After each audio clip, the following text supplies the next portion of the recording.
नमस्कार, आप देख रहे हैं BDF न्यूज की क्राइम सीरीज खलनायक, जिसमें हम आपको सुनाते हैं जराइम की दुनिया की कहानी। वैसे तो हम आपको रोजाना किसी न किसी अपराधी की कहानियां सुनाते हैं, लेकिन आज का यह एपिसोड कुछ ज्यादा ही अलग होने वाला है और उम्मीद करते हैं कि अगर आपने ये पूरा वीडियो देखा तो आप सोच में पड़ जाएंगे कि वाकई में ऐसा हुआ है क्या। क्योंकि हमारा आज का इस वीडियो का टॉपिक है हिंदुस्तान के 10 कम उम्र के ऐसे गैंगस्टर जिन्होंने पढ़ाई लिखाई करने की उम्र में हथियार उठा लिया और बन गए जराइम की दुनिया के बेताज बादशाह। जिसमें से कुछ तो ऐसे हैं जो किसी गैंग वॉर में मारे जा चुके हैं और कुछ जेल के अंदर बंद हैं, तो कुछ अभी बाहर बैठकर कई अपराधों को अंजाम भी दे रहे हैं। वीडियो की शुरुआत करें उससे पहले आपको बता दें कि इस वीडियो को बनाने का मकसद सिर्फ और सिर्फ लोगों को ऐसे अपराधियों के बारे में बताकर जागरूक करना है, इससे ज्यादा कुछ भी नहीं। तो चलिए वीडियो की शुरुआत करते हैं। हिंदुस्तान के कम उम्र के गैंगस्टरों की सूची में नंबर 10 पर आता है अक्षय पलड़ा का नाम। कुख्यात गैंगस्टर अक्षय पलड़ा का नाम शायद ही आपने सुना, लेकिन आपको बता दें कि अक्षय पलड़ा वो गैंगस्टर है जो कुख्यात गैंगस्टर लॉरेंस बिश्नोई, संपत नेहरा, काला जठेड़ी, राजू बसौदी जैसे बड़े बड़े गैंगस्टरों के बीच में रहता है। और इसके ऊपर 15 साल की उम्र में 2 हत्या करने का मामला पहली बार दर्ज हुआ। वो अपने दुश्मनों को मारने के लिए 1 नहीं, 2 नहीं, 3 नहीं बल्कि 35 से 40 गोलियां मारकर तड़पा कर मारता था। आपको बता दें कि अक्षय पलड़ा हरियाणा के एक ठीक ठाक संपन्न घराने का लड़का था, पढ़ने लिखने में ठीक ठाक था, लेकिन अचानक जराइम की दुनिया में आ गया। और इसके जराइम की दुनिया में आने के पीछे की कहानी भी थोड़ी सी अलग है। दरअसल अक्षय पलड़ा जब 15 साल का था तो गाँव के आपसी विवाद में उसके चाचा को किसी ने थप्पड़ मार दिया और उस थप्पड़ का बदला लेने के लिए अक्षय ने 2 लोगों की हत्या कर दी और उसे गिरफ्तार करके जेल भेज दिया गया। जेल में उसकी मुलाकात वहां के कई कुख्यात गैंगस्टरों से हुई, जिसके बाद उन्हीं के इशारे पर कई सारी घटनाओं को अंजाम देने लगा, जिसमें लूट, फिरौती, रंगदारी जैसी तमाम घटनाएं शामिल थी। हरियाणा पुलिस ने उसके ऊपर 2 लाख रुपए का इनाम भी रखा था, जिसके बाद वो पकड़ा गया और जेल भेज दिया गया। फिलहाल आज वो जेल की सलाखों के पीछे सजा काट रहा है। हिंदुस्तान के कम उम्र के गैंगस्टरों की सूची में नंबर 9 पर आता है अमन साहू। गैंगस्टर अमन साहू 25 साल की उम्र में झारखंड पुलिस के लिए सरदर्द बना हुआ, जिसने इसी उम्र में अपराध की दुनिया में आकर करोड़ों की प्रॉपर्टी खड़ी कर ली। वो फिलहाल झारखंड की राजधानी रांची की जेल में बंद है, लेकिन जेल के अंदर से बैठकर आज भी ये बड़े बड़े अपराधियों की तर्ज पर कई सारे अपराधों को अंजाम देता है। झारखंड के अंदर व्यापारियों से रंगदारी वसूलने से लेकर हत्या की धमकी तक, ये सारा कुछ अमन साहू जेल के अंदर से बैठकर करता है। अमन साहू के बारे में कहा जाता है कि इसकी उम्र तो 25 साल की, लेकिन इसके ऊपर मुकदमे इसकी उम्र से कहीं ज्यादा है। इसकी गैंग में कई सारे मेंबर हैं। अमन साहू इतना शातिर अपराधी है कि अपने गैंग में सिर्फ पढ़े लिखे लोगों की एंट्री करता है, वो भी बिना मिले, मतलब कि फोन या फिर सोशल मीडिया के जरिए। पुलिस को चकमा देने में तो इसे महारत हासिल था। पुलिस इसकी तलाश कर रही थी तो पुलिस को इसने खूब छकाया और अपना फोन कभी बिहार के किसी इलाके में रखवाता तो कभी यूपी के किसी इलाके में, और पुलिस वहां जाकर निराश होती, जबकि झारखंड में बैठकर कई सारी आपराधिक गतिविधियों को अंजाम देता था। सामने वाला कोई भी हो, कितना भी बड़ा व्यापारी हो या कितना भी बड़ा नेता, इसे कोई फर्क नहीं पड़ता।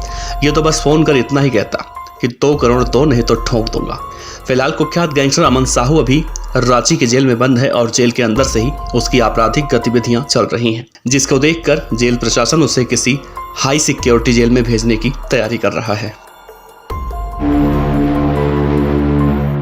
हिंदुस्तान की कम उम्र के गैंगस्टरों की सूची में नंबर 8 पर आता है छोटू चौबे का नाम।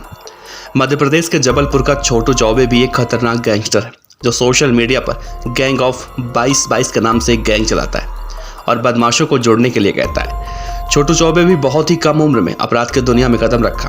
वो कहता है कि गैंग ऑफ 22 से जुड़िए और हमारी गैंग से जुड़ने वालों को कोई घूर भी नहीं सकता। छोटू चौबे पिछले 3 साल में कई बड़ी आपराधिक घटनाओं को अंजाम दे चुका है। चौबे की गाड़ियों के साथ उसके पर्सनल मोबाइल नंबर और साथियों के मोबाइल नंबर में 22 जरूर होता है, इसीलिए छोटू चौबे की गैंग ने अपनी गैंग का नाम 22 रखा है। पिछले दिनों NSUI नेता सक्षम गुलाटी और इमरान बाबर के बीच हुए झगड़े के दौरान पुलिस की लॉरी में भी दनादन गोलियां चलाने की घटना में छोटू चौबे की खतरनाक भूमिका रही। छोटू की प्रतिद्वंद्विता विजय यादव गैंग से चल रही है। छोटू पर 10,000 रुपए का इनाम घोषित है। पिछले 5 महीने के अंदर छोटू ने शहर में कई गोलीकांड किए, लेकिन आज तक पुलिस उसे पकड़ नहीं पाई है।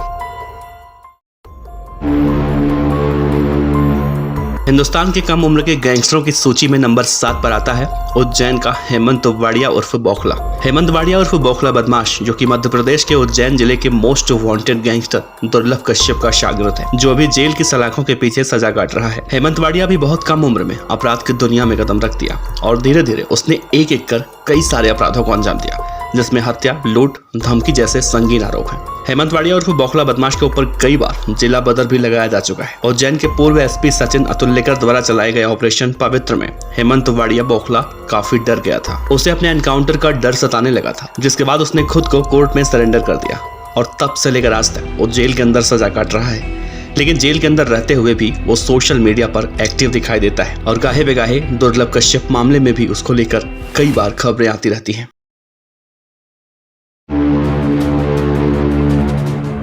हिंदुस्तान की कम उम्र के गैंगस्टरों की सूची में नंबर 6 पर आता है राजस्थान का सुखा गुर्जर। गैंगस्टर सुखा गुर्जर की अभी पिछले महीने यानी कि अक्टूबर 2021 में पुलिस एनकाउंटर में मौत हुई, लेकिन जब तक वो जिंदा रहा कई सारे अपराधों को अंजाम देता रहा। सुखा गुर्जर भी बहुत कम उम्र का था, लेकिन पढ़ाई लिखाई करते करते उसका मन अचानक जराइम की दुनिया में जाने का हो गया और उसने पंजाब के कुख्यात गैंगस्टर सुखा कहलों की तरह बड़ा गैंगस्टर बनने की ठान ली।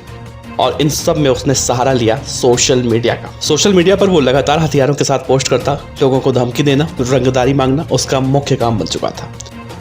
सुखा गुर्जर के बारे में कहा जाता है एक बार तो उसने ढाबे पर सिर्फ अच्छी सब्जी नहीं बने होने की वजह से उसने ढाबे वाले को गोली मार दी थी।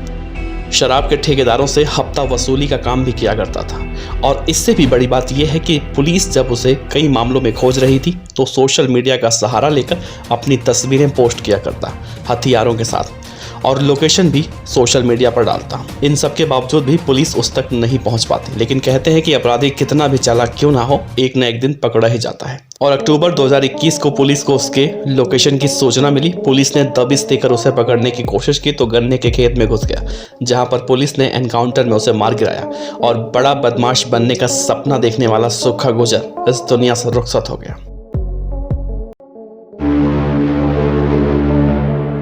हिंदुस्तान के कम उम्र के गैंगस्टरों की सूची में नंबर 5 पर आता है मध्य प्रदेश के इंदौर का सलमान लाला। सलमान लाला मध्य प्रदेश के उज्जैन जिले का कम उम्र का गैंगस्टर है। इसकी भी उम्र कोई ज्यादा नहीं बल्कि 22 से 24 साल की बताई जाती है, लेकिन इसके अपराध इसकी उम्र से कहीं ज्यादा है। सलमान लाला आज से नहीं बल्कि 12 साल की उम्र से गैंगस्टर की दुनिया में आया। इसके बारे में कहा जाता है कि इतना खतरनाक गैंगस्टर है कि ऊपर से देखने में तो मजाकिया लगता है, लेकिन अंदर से उतना ही खतरनाक।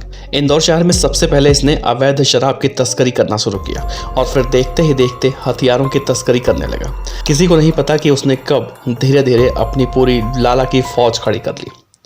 सलमान लाला के बारे में कहा जाता है कि वो अमीर घरानों के लड़के और लड़कियों को ब्लैकमेल भी किया करता था। उसकी लाला की फौज में उसके कई करीबी लोग भी शामिल हुए बताए जाते हैं। सलमान लाला अभी जेल से छूटकर फिलहाल बाहर आया है और एक बार फिर से सोशल मीडिया पर सक्रिय दिखाई देता है। सलमान लाला के बारे में कहा जाता है कि वो फिल्म रईस की तरह बहुत बड़ा डॉन बनने की इच्छा रखता है।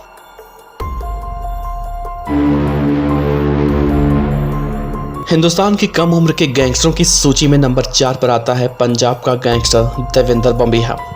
पंजाब का कुख्यात गैंगस्टर देवेंद्र बम्बिहा वैसे तो अब इस दुनिया में नहीं है, लेकिन वो जब तक जिया उसने अपराध करने के मामले में सबको पीछे छोड़ दिया था। देवेंद्र बम्बिहा 18 साल की उम्र में जराइम की दुनिया में कदम रखा। कहा जाता है कि देवेंद्र बम्बिहा ने अपराध की दुनिया में अपने मन से कदम नहीं रखा, बल्कि उसके साथ कुछ ऐसा हुआ था कि उसे जराइम की दुनिया में आना पड़ा। कहा जाता है कि जब देवेंद्र बम्बिहा पढ़ाई कर रहा था तब किसी मर्डर केस में झूठे मामले में उसका नाम आ गया और उसे जेल हो गई।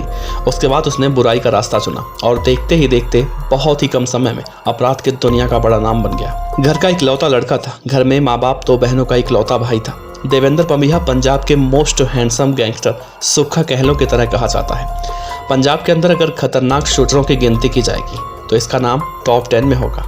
देवेंद्र बम्बिहा इतना खतरनाक शार्प शूटर था कि वो जब तक जिंदा था किसी भी गैंग से हाथ नहीं मिलाया।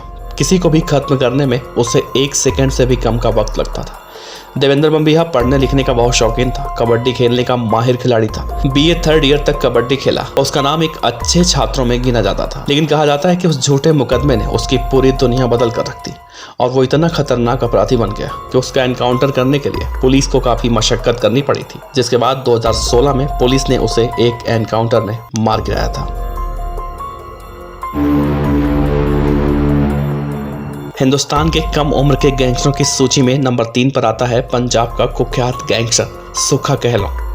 महज 16 साल की उम्र में जराइम की दुनिया में आने वाला गैंगस्टर सुक्खा कहलों भी अब इस दुनिया में नहीं है। 2015 में उसके विरोधी गैंगस्टरों ने उसे पुलिस की कस्टडी में करीब 60 गोलियां मारकर मौत के घाट उतार दिया था। लेकिन सुक्खा कहलों के बारे में कहा जाता है कि आज भी पूरे पंजाब में गैंगस्टरी की दुनिया में उसी का सिक्का चलता है। जब भी सुक्खा कहलों का नाम सामने आता है तो लोग बहुत ही शिद्दत से उसे याद करते हैं। सुक्खा कहलों एक संपन्न परिवार में पैदा हुआ था। माता पिता अमेरिका में रहते थे और वो पंजाब के कहलों गांव में अपनी मौसी के साथ रहा करता था। सुक्खा कहलों जब बहुत छोटा था तो गांव में हुए 2 गुटों के बीच मारपीट में उसका नाम सामने आया।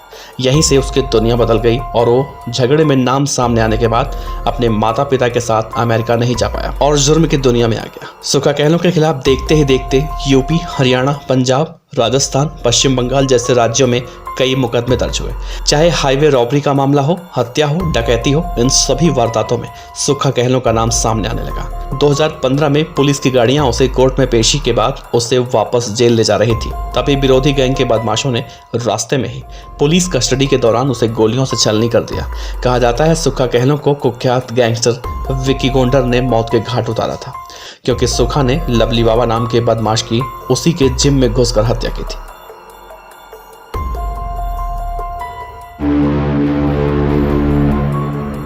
हिंदुस्तान की कम उम्र के गैंगस्टरों की सूची में नंबर 2 पर आता है राजस्थान के ब्यावर शहर का कोलिस राजपूत। कोलिस राजपूत उर्फ पुखरा दादा ये भी इस दुनिया में नहीं है और इसकी भी पिछले ही साल गोली मारकर हत्या कर दी गई थी। कोलिस राजपूत राजस्थान के अजमेर जिले के ब्यावर शहर का रहने वाला था और बहुत ही कम उम्र में अपराध की दुनिया का बड़ा नाम बन चुका था। कोलिस राजपूत ने राजस्थान में बिच्छू गैंग के नाम से अपनी गैंग बनाई थी, जो राजस्थान में कई तरह के अपराधों को अंजाम भी दिया करती थी, जिसमें हाईवे पर गाड़ियों को लूटना, धमकी देने जैसी बड़ी बड़ी अपराधों को अंजाम दिया करता था। कोलिस राजपूत भी 18 साल की उम्र में जराइम की दुनिया में आया और देखते ही देखते बड़ी बड़ी वारदातें करने लगा। कोलिस के ऊपर कुल 36 संगीन मामले दर्ज थे। कोलिस जब छोटा था तो उसके माँ बाप का साया उसके सर से उठ गया था और जिंदगी जीने की जद्दोजहद ने उसे खलनायक बना दिया। लेकिन गैंगस्टर बनने से पहले कोलिस एक सरकारी नौकरी करना चाहता था, लेकिन कोई रोक टोक नहीं होने की वजह से वो अपने रास्ते से भटक गया और जुर्म की दुनिया में आ गया। और ऐसे लोगों के साथ उसका उठना बैठना शुरू हो गया जो लोग उसे जुर्म के रास्ते पर ले गए। कोलिस राजपूत जब 12वीं की पढ़ाई कर रहा था तो उसे अचानक राजनीति का भूत सवार हो गया। लेकिन राजनीति में जाना इतना आसान नहीं होता, तो उसने शुरू कर दिया अवैध शराब की तस्करी और फिर एक एक कर उसने कई सारे संगीन अपराधों को अंजाम दिया और 22 साल की उम्र में उसकी भी हत्या कर दी गई। कोलिस राजपूत की जब हत्या हुई थी तो पूरा ब्यावर शहर उसके अंतिम संस्कार में इकट्ठा हुआ था।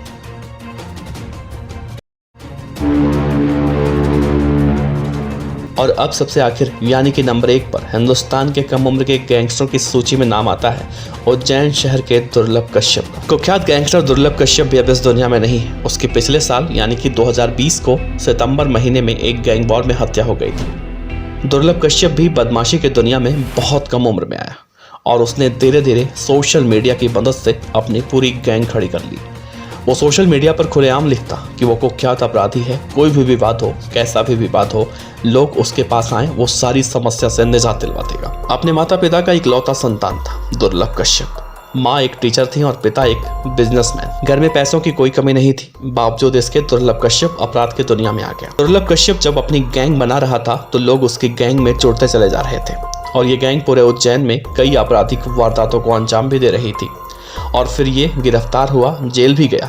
लेकिन जेल से आने के बाद एक रात वो उज्जैन के हिल्लाबाड़ी इलाके में अपने साथियों के साथ चाय और सिगरेट पीने गया था, जहां पर शहनवाज नामक एक युवक से उसकी बहस हुई और 2 गुटों के बीच हुए गैंग वॉर में दुर्लभ कश्यप मारा गया। दुर्लभ कश्यप की मौत के बाद जैसे ही ये खबर आई, उसके बाद सोशल मीडिया पर वो वायरल हो गया। इतना कि दुर्लभ कश्यप को इंसाफ दिलाने के लिए सोशल मीडिया पर एक होड़ सी लगी रहती है, जबकि ये जानते हुए भी कि वो एक गैंगस्टर था। तो ये थे हिंदुस्तान के वो कम उम्र के गैंगस्टर जिन्हें पढ़ लिख कर कुछ बनना था, लेकिन पढ़ाई लिखाई इन्हें रास नहीं आई और इन लोगों ने अपराध की दुनिया में कदम रख दिया। दोस्तों, कई बार किसी के साथ गलत होता है तो अपराध की दुनिया में वो चले जाते हैं, जैसा कि हमने इस वीडियो में दिखाया। लेकिन वो गलती करते हैं। अपराधी बनने से पहले उन्हें ये बातें अच्छे से जान लेना चाहिए कि अपराध का अंजाम होता क्या है। दोस्तों अगर आप इस वीडियो में बने हुए हैं तो आपसे अनुरोध है कि इस वीडियो से कुछ गलत सीख मत लीजिएगा, बल्कि इस वीडियो से आप ये सीख सकते हैं कि जराइम की दुनिया बाहर से जितनी आकर्षक लगती है उतनी होती नहीं है। तो अगर आप इस उम्र में हैं तो पढ़ाई लिखाई कीजिए, घर वालों और देश का नाम रोशन कीजिए, क्योंकि इस वीडियो में जिन जिन गैंगस्टरों के बारे में हमने आपसे बताया वो आज कहाँ हैं, या फिर उनके साथ कितनी परेशानियाँ हुई, या आने वाले समय में कितनी परेशानियाँ उन्हें हो सकती हैं, आप उन्हें देखकर अंदाज़ा लगा सकते हैं। उम्मीद करते हैं आपको ये वीडियो अच्छी लगी होगी। अगर आपको लगता है कि कोई गैंगस्टर ऐसा है जो छूट गया है तो आप हमें कमेंट बॉक्स में बता सकते हैं, या फिर हमें सीधा इंस्टाग्राम पर डीएम भी कर सकते हैं। आपका बहुत बहुत शुक्रिया BDF न्यूज़ देखने के लिए। खबर अच्छी लगी हो तो लाइक कीजिए, सब्सक्राइब कीजिए, साथ ही बेल आइकन का बटन दबाइए BDF न्यूज़ की खबरें सबसे पहले देखने के लिए।